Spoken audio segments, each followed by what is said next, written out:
tutegemee kwamba wachezaji watakuwa na morali kuja kupambana na kurekebisha makosa yaliyopita? Na imani wenyewe wanajua kabisa kwamba wanajua mechi iloisha kwenye ligi tulitoa sare, ambayo ilikuwa ni mechi muhimu kupata alama 3 kwa ajili ya kujiweka vizuri kwenye nafasi, lakini na imani yote kwa yote wanatambua kitu gani natakuwa wakifanya kwa siku ya leo. Alafu zeni baada ya hapo, baada ya dakika 90 tutamuuliza Mtibwa, je, kwenye hii ligi umeshinda mechi ngapi?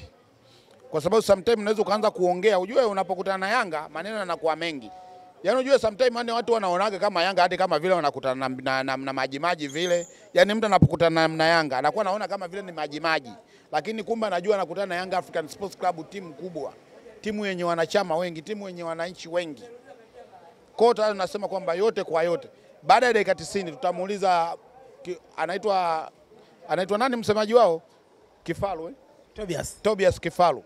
Tutamuuliza kwa sababu jana nimemsikia kwenye taarifa habari anasema kwamba walishawahi kutuliza mwaka 2000 huko, si mpaka watu wananchi wote walikuwa upande wake. Kwa hiyo sisi tunasema kwamba ya mwaka 2000 ni ya mwaka 2000. Hii tuko 2025. Ni miaka 25 imepita, tunakuja kukutana leo. Sisi tutashuka daraja. Mbona Yanga kushuka daraja kama alishawahi kutuliza?